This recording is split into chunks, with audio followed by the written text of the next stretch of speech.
What is going on YouTube? It's your boy Thunderbyte29 here, and yep, I am back today with another video, and today we are going to be talking about Call of Duty Vanguard. Kind of the reason why I don't really care for it that much. I'm not really that excited for it. But let's get right into it. So, let's start with reason number one. Number one, too much customizations. Yep. And some people are going to ask, why are you complaining about customizations? Well, you can just tell right here the reason why they put frickin' 10 sites right here. The reason why they put 10 sites right here is so they don't get so much complaints about the frickin'... They don't get too many complaints about lack of customizations. Like, that was the biggest thing with COD World War II, of why so many people hated COD World War II and why people stopped playing the game after a couple months, because there was barely any customizations. But now, in this time, they're putting in so much that they're almost making this game look like freaking Modern Warfare or Black Ops Cold War, even though this is supposed to be World War II. And they barely had any of these kinds of sites back then. They put like 10 of them, and all of them have even yellow dots on the sites. I know some sites did, but like Battlefield V did it before, but they didn't have this many sites. And number two, the scoreboard, which brings to my next reason, possibly political correctness. So look, even COD World War II did a good job with this. They at least were able to put Axis, Allies, or what? Flip it backwards. Axis, Allies, like you see in here. But right here, they just put my team, enemy team. Imagine if I asked my grandpa this question, "Hey grandpa, what did your team do during the war?" Or, what did the enemy team do? Well, grandson, the enemy team had annexed the Rhineland, and they annexed Austria. Just imagine that. My team, enemy team. Like, that's just freaking stupid. Like, why couldn't you just do the same thing? Like, even though COD World War II, I didn't really like it that much, they were at least able to do this in their game. It's just pathetic. But now to the second part of the political correctness topic is the part where they say, Call of Duty Vanguard allegedly will not remove Nazi imagery. And someone had posted this on Twitter, aka the well-known leaker, Tom Henderson. He says, the game will not be censoring the swastika, instead will leave it fully on display, as he posted this on Twitter. Time to be historically accurate, no more. He posted this at 2:50 p.m. on August 11th, 2021. But then, 8 days later, Call of Duty uploads the trailer, 21 million views, and look. The same frickin' thing. See, I'm not taking this seriously. It's like, I don't take seriously on whatever words that Call of Duty says now. Like, I don't care.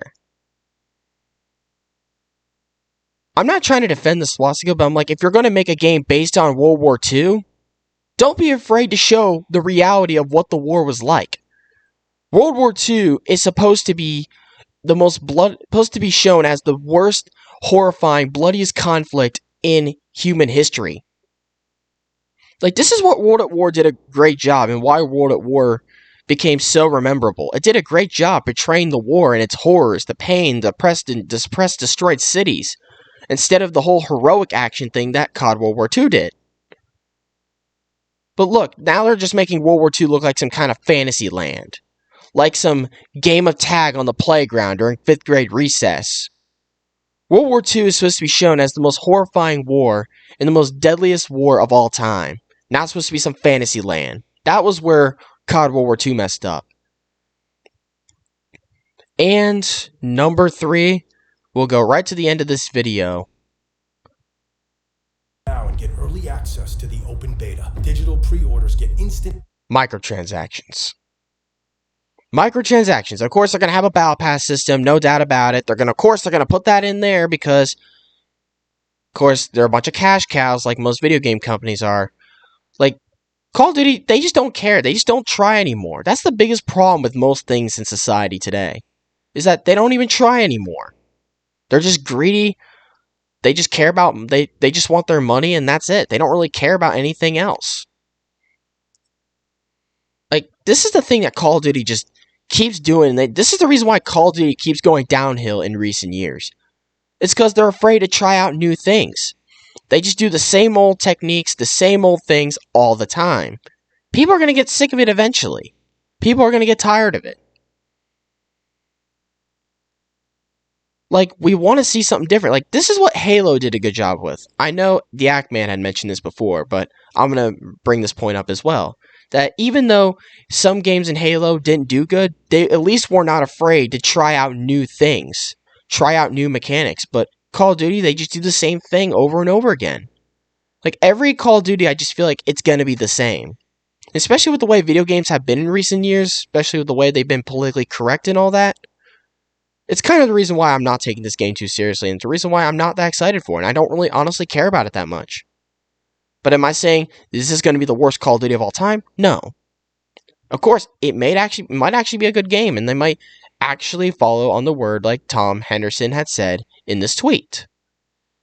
Maybe that might happen. But honestly, as of now, I don't totally know. But I just don't really care for it. I just don't take Call of Duty that seriously. I mean, I've kind of lost interest in Call of Duty. I think Call of Duty should just ended a long time ago.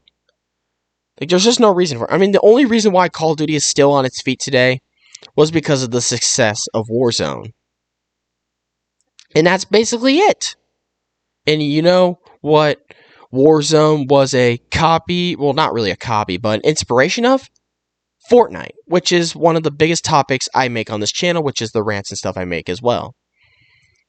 But without Fortnite, Warzone would not have tried the same thing that Fortnite did, which was the whole battle pass thing, the whole loot box system, or any of that bullcrap. Like, Call of Duty, mostly, not just Call of Duty, but other video game companies in general, they need to just stop freaking obsessively using microtransactions. Like, they need to just chill with the microtransactions. Like, microtransactions just need to die. It should just be the same way as it used to be. Like, you just have 4 DLCs, and you can have the option to buy a couple gun camos. Like, that's what Black Ops 2 did, and that's the reason why Black Ops 2 was a huge success. World at War didn't have gun camos, but they had DLC packs, and that also was a huge success. Like, why can't they just do something like that? But in my honest opinion, I just think this game is just going to be a politically correct version of World at War. And that's all I have to say about it. But honestly, I'm not blaming Sledgehammer Games for this. Because, I mean, as you notice in the trailer, of course, Sledgehammer is freaking Sledgehammer. Like, there's no, not Sledgehammer. Activision is purposely trying to cover themselves up because of another big major controversy that they've been dealing with lately. Honestly, it's Activision's fault. If this game becomes another big failure, it's just another big slap in the face to Activision. And Activision needs to get their heads out of their ass.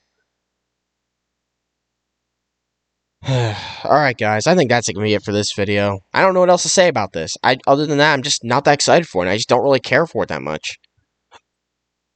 But what do you guys think? Are you guys excited for Vanguard? Let me know in the comment section. I'd love to hear your thoughts.